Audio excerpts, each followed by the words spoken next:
নমস্কার বন্ধুরা, ভাতের সাথে চেটেপুটে খাওয়ার মতো লাউয়ের একটু ভিন্নধর্মী ও নতুন ধরনের মুসুর ধনেপাতার লাউ কাসুন্দি রেসিপি আজ আমি আপনাদের সাথে শেয়ার করব।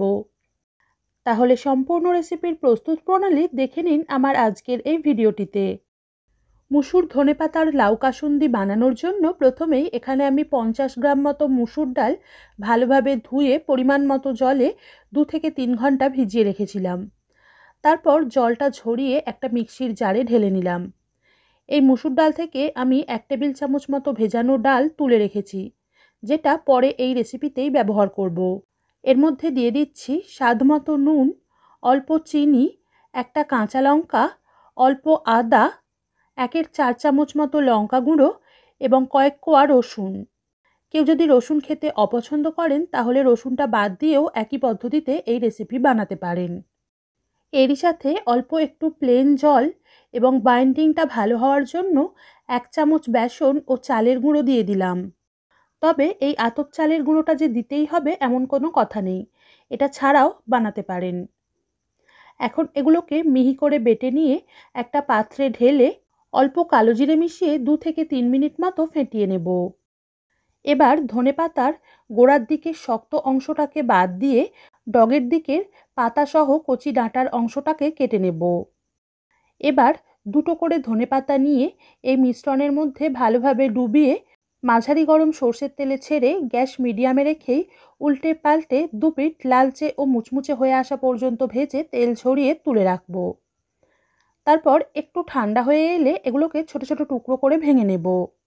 এই রেসিপিতে ধনেপাতার পাতা সহ কচি ডাঁটাটুকুকে এই মিশ্রণের মধ্যে ডুবিয়ে এইভাবে বড়ার আকারে না ভেজে আপনারা কিছুটা ধনেপাতা মিহি করে কুচিয়ে নিয়ে পুরো ডাল বাটার মিশ্রণের সাথে মিশিয়েও ছোট ছোট বড়ার আকারে ভেজে নিয়ে দিতে পারেন।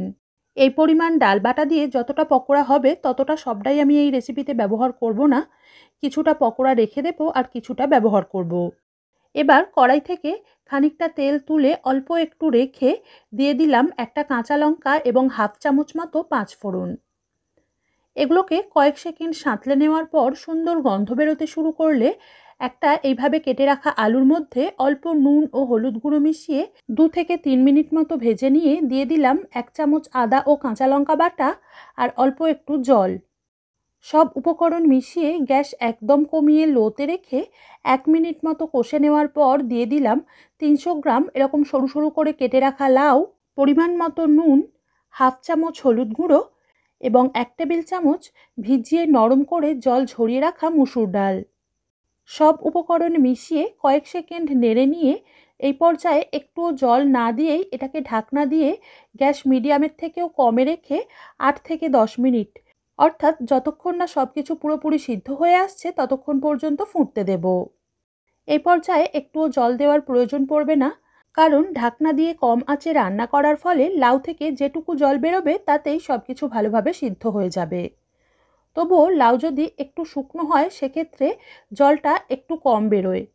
সেরকম হলে মাঝে ঢাকনা খুলে নাড়ার সময় অল্প একটু গরম জল মিশিয়ে সিদ্ধ করে নিতে হবে। কিছুক্ষণ পর ঢাকনাটা খুলে লাউ ও আলু সিদ্ধ হয়ে তরকারিটা এরকম একটু মাখা মাখা হয়ে এলে দিয়ে দিচ্ছি 1/2 চামচ চিনি, অল্প ধনেপাতা কুচি এবং ছোট চামচের 1.5 চামচ মতো কাসুন্দি। খেয়াল রাখতে হবে কাসুন্দির পরিমাণ যেন বেশি না হয়ে যায়, বেশি হয়ে গেলে আবার ফ্লেভারটা একটু কড়া হয়ে গিয়ে হালকা একটু তেতো লাগতে পারে।